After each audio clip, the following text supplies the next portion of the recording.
and I am here now with Zach, who's a car salesman. He used to be a bouncer at the Note. Yeah. But now he's a car salesman. Oh, yeah, I used to sell cars. And he's used cars? Yeah. He's probably one of the ones that... All of them. We sell it all. So basically, Zach here decided that he needs to make a documentary about all the bullshit that happens at the car dealership. Should we? Yeah. Hey, Zach, you should be... Jack, trade seats with G. All right, here we go. I'm sorry to interrupt. Sorry, Radio Land. We're filming a show, and we're actually filming the show live, so we're actually doing a quick edit. Hey. So this is one of Zach's cars. So Zach, you've been doing the car dealership. How much for that one? For how many years now? You've been doing the car dealership stuff. About 6 years. Why? Why? Because he makes a shitload of money by ripping people off. Yeah. And now he's doing a documentary about it to show. I started the company that we own about 4.5 years ago. And car dealerships pay us a lot of money to move their cars for them. So we go out on the road and we go to dealerships. And remember the Jeremy Piven movie? Yeah. The Goods? Mm-hmm. That's exactly the company that I own. So by moving cars, you mean ripping people off? He has these big blowout sales at dealerships with like balloons and shit and everything, and it says big blowout sale, but that's just to get people in there so they could have a big, massive rip people off sale. I saw a documentary about John Landis about that thing. Really? Did you know what that is? No. It's called Used Cars with Kurt Russell. No. That's from the 70s. You're too old. Way to show your... You're as old as I am. Well, I'll tell you what the movie is, but it's a fucking real movie about those dudes. I saw one called The Slasher. That's it, Slasher. Yeah, that's like way different than what I do. Wait a minute. Let's back So up. you here. go in when they can't sell it. You set up the vibe. Okay, you have a clown out there with balloons. Okay, no. You have the flags. You have the monkey. This is You like get people in. This How do is you a get very people in? And you do this all across America, right? Yeah, this is a white collar crime. Reno, Nevada, It's not like, Tennessee. it's not like Slasher. Trust me, it's a white collar crime. Okay, you get people in how? We sent all of our guys to a school. It's a $15,000 school. It's a finance school. So our guys know finance inside and out better than 90% of the finance guys that work in a dealership. We send out a direct mail piece that says, scratch it off, you've won something, or come try your key, you've won something, to generate people down to the car lot. When I show up to the car lot, I get their inventory, I see what they own their cars for and what they're selling them for, and I add $7,000 to it. Okay? But how do you do that? I just do it because it's numbers. You just add $7,000 to it. But how do they not see that? They don't, because the person never knew what the dealership owned it for to begin with. True. So these people come in, and my salesmen are very good at turning gift getters into car buyers. You take over other people's lots. You walk onto someone else's lot. You say, hey, I'm going to take care of this. I'm going to move X amount of number of cars. Yes. You mark up all the cars, Yes. and you lure people in. Yes. Okay, so you are going to sell these cars at the price that these guys couldn't sell it at. How do you do it? Well, you're selling it for more than they couldn't do it. Yeah. Well, it's really up to like what the banks will allow. It's a lot goes into it. If you have good credit, what the banks will loan on a certain vehicle versus what your credit is. If you just happen to be somebody that has good credit and you're on a piece where the bank is going to loan a lot of money to you, we're going to sell it to you for a lot of money. So when do they actually figure out how ripped off they got? Oh, after they make a couple payments. And you've actually had I'm people come in, punch you in the face. Oh, they yeah. come in with German Shepherds and I've bite you had in the people ass. Literally drive their car through the window of the dealership. We had an old lady. You don't understand how good my salesmen are. I had a guy convince this guy he couldn't get a loan because his credit was so fucked up. But he had been given a house in a will, so he had a free and clear house. Any bank will give you a mortgage for $25,000 on a house that's worth $200,000 because they get the house if you fuck up. So we convinced this guy to remortgage his house, and he got the money from the bank and he bought our car. Now, did he come back furious? I'm sure he defaulted and the car got repoed and his credit is even more fucked up. But sometimes, you're gone by that point. I'm gone. I'm there for 6 days. The way it works is we have to make them $100,000 in profit before we get paid. But once the sale's over, we're gone. We're on to the next city. So tell me about this old lady. Which one? The one that I Which one? The one that, there was a lady in Texas. I think this is the lady you're talking about. Came in to buy a Mustang. This is the most fucked up thing I've ever done. This poor lady came in, and she had perfect credit, and she was a widow, and she was late 70s. Wanted a Mustang, and we happened to have. It was a Ford dealership, so there's new Mustangs, and I grabbed her before she got to the new ones, and I told my salesman, I said, come here, take this lady. He was busy, so I was like, fuck it, I'll sell her. So I was like, you don't want a new one, you want a used one, because you can make more money on used. So I sold her this used Mustang, and she worked at Dick's Sporting Goods and had a little pension, and this Mustang, we owned it for like 10 grand. I wound up selling it to her for 20 grand. She put a couple $1,000s down. Banks loaned her all the money because she had perfect credit, and she bought this Mustang for 20 grand. So we made 10 grand on her.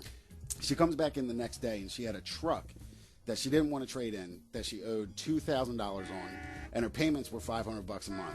And she's like, with the Mustang and the truck, I can't afford it. And I was like, well, how about this? You trade your truck in, we'll sell it back to you, but we'll take the $2 grand you owe and we'll stretch it out over a longer period of time so your payment goes down.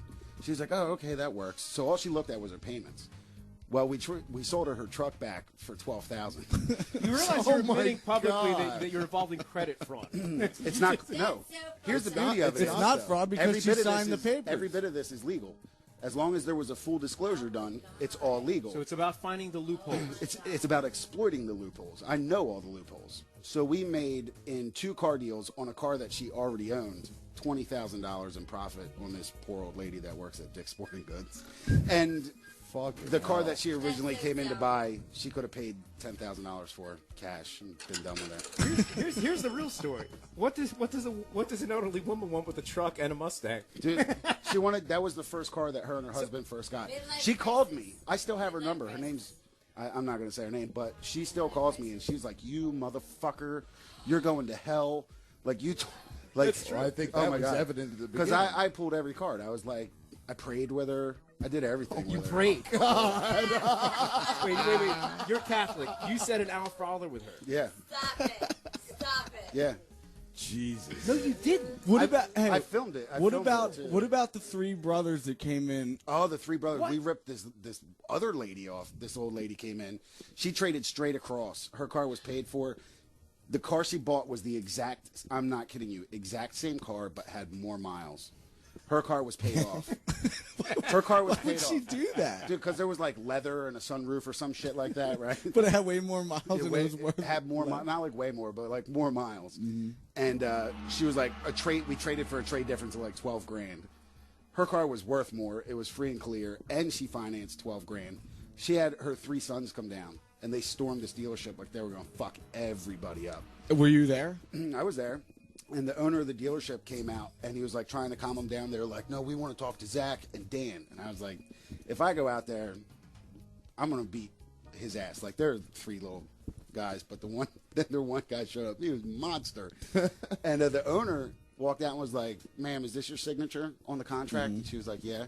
And he took the keys to the car she traded in and threw it on the roof. And he was like, "Get the fuck off my lot. It's a done deal." So what did the 3 brothers do? Nothing. They waited outside for Dan, but I left. They probably got Dan. I don't know. Fuck Dan, I'm out of here. Dan was one of their guys. Like I just worked the deal for him. So, what are the top 5 scams that you can explain that your common guy could on the radio here listening could understand? I know a lot of them are real technical with credit, but what are the top 5 easiest to understand scams? Expose this. I want to stop it all. I really Right. do. Okay, people, you have to tell me these things, Yeah. all right? I've been frozen Well, for 30 years. We actually, here's another one that you won't believe, but we convinced the lady that the car salesman she was working with was her long lost brother. Because she was adopted. And he spun this web of stories. And she was like, "Oh my God," because she wasn't going to buy the car. And he was like, "Oh my God, I'm your brother, blah, blah, blah." And she was like, "I need to go home." And he was like, "No, just let's do this paperwork and then we'll go out and catch up." It was the last day of the sale. So she thought she found her long lost brother. She bought this car and we disappeared. Of all the things he could have lied about, what made him pick that? What made him because say? He had the same last name as she originally did before, and it was an obscure name, and Oh my God, we have the same last name. You're my long lost brother. Yeah, we are. Just sign all this paperwork. Yeah. I'm going through the phone book today. I'm just picking out all the Franzes. I'm calling up all my long lost brothers and selling shit. Oh yeah, I'm your long lost brother. All right, sign I this mean, paper. you sit there on the banks, and like when I'm talking to a bank about a car deal, they tell me how to. They're like, look, man, if you can get this much more, put this in the car, do that, we can make a ton of money on these people, and the banks are in on it, and car dealerships. Yeah, I went to a car dealership where the owner was part of a Christian fellowship thing where all these owners of dealerships are Christians. He would go out and pray with his customers, then come into the back room and be like, rip her the fuck off. Now, what happens if this movie becomes a big time hit and all the car dealerships lose a bunch of money and they want to kill you? Yeah. You're gonna get shot. You're gonna have to move to the Isle of Man. Yeah. I'm cool with that. You're gonna have to move to Gibraltar. Well, see, I'm not going to be in front of the camera. I have other guys that are going to be, and I'm going to. So now you're setting them up. Yeah, you're just signing their death warrant. Yeah, but I'm cool with that. As long yeah. So, dude, you're gonna have to dye your hair blonde, grow your beard out. I mean, if you want to come after me, come after me. But once it's done, it's done. So. Oh, you don't have to cry because you're not involved. All they're going to do really is they're just going to have to change the way they work. You can make a fair profit without ripping people off, and you just don't do that. I pray on the money. You got to think about it. 90% of the Americans that buy cars, they're not top tier credit. They're not making 150 grand a year. Average American's making like 40,000 a year or less. Yeah. So I mean, we just destroy people. We have literally destroyed. I have people that call me from years ago that still call me and they're like, I can't believe you did to me what you did to me. And it's horrible. I mean, what do you say? I feel bad for him, man. I just tell him He feels bad. You say you go to confession. Yeah. I mean, you got guys I have salesmen of mine that make $8,000. See, it is hard though that if you're good at what you do by doing that and you can get more money off them, then it's almost hard not to. Yeah, it's buyer beware. But it's a losing battle, Bam. I mean, you have people that come on the lot that don't know anything about financing. They don't know anything about cars. And when they get into a finance office, I know everything. I know, their entire credit history, where they live, where they work, their likes, their dislikes, whether they have kids, how much they make. I know every single thing about them, and they know nothing about what I do. So it's a battle, and I'm going to win every time because I have more information. Who punched you in the face? It was a guy whose wife I really ripped off. This lady Bonnie in Lancaster. Did you just let it happen? Yeah, I took that one on the chin. Was it a good one?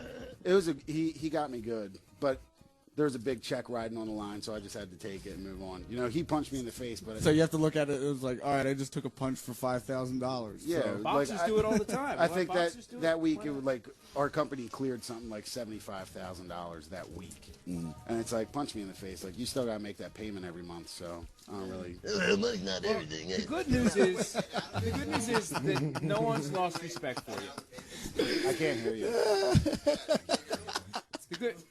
Give him the Fonzie swing. Zach, the good news is no one has lost respect for you because I don't think any of us have ever respected you to begin with because we've all partied with you. I know. I'm a dirtbag.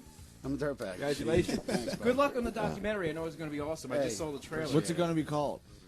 We haven't decided You're on fucked? a name yet. 8 pounds. You're fucked. Yeah. Here's the secrets I'm moving. That might be a title that I want to use. Here's the secrets I'm moving. Yeah. You're screwed. Yeah, you're screwed. Good What luck. about 8 pounder? I like that one. I do like that because Bend that's a over, reference I'm putting to, it in. to Can the these profit. people- 8 pounder means what?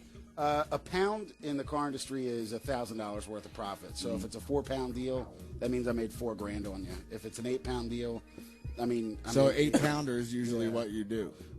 Our average is between 5 and 6, but the biggest I've ever seen was a 27. We made $27,000 on one car deal. Jeez. It was an XLR, a Cadillac XLR, to another retarded guy. Can these people get out of the payment? No, wait a minute. Wait, I got the ultimate question. Let's say Bam walks in. They cannot get out. Bam walks in to get a new car. Right. Bam, how old were you when you brought your Ferrari? I was 20. He's 20 years old. He's buying his first Ferrari. Wants to put a lot of money down. How are you going to rip off Bam Margera? See, but I don't do payments or anything. I just pay for what the pay sticker cash. price is. So do I win? If you pay sticker on a Ferrari, I mean, they made their money on you, but they're not going to sell it for less than the sticker. But would they like me to do a payment plan? Yeah, of course, they it's make money on interest. financing. Yeah. See, that's why I just go in and buy it. That's why it's fucked up. Anything called indirect lending, like if you finance something, there's always going to be an interest rate. So whatever your interest rate is, if they mark it up a little bit, the bank that does the loan gets a bunch of money off you because of the interest, but they also give some of that to the car dealership. So the car dealership makes money off you finance. So you split a point. You actually, you can mark it up. Most states, you can do a max markup of 2 points, and then they split. How would you convince Bam if he was 20 years old, coming in with cash in his hand to buy his Ferrari? How would you try to convince someone like him to spend more money? What would you say to him?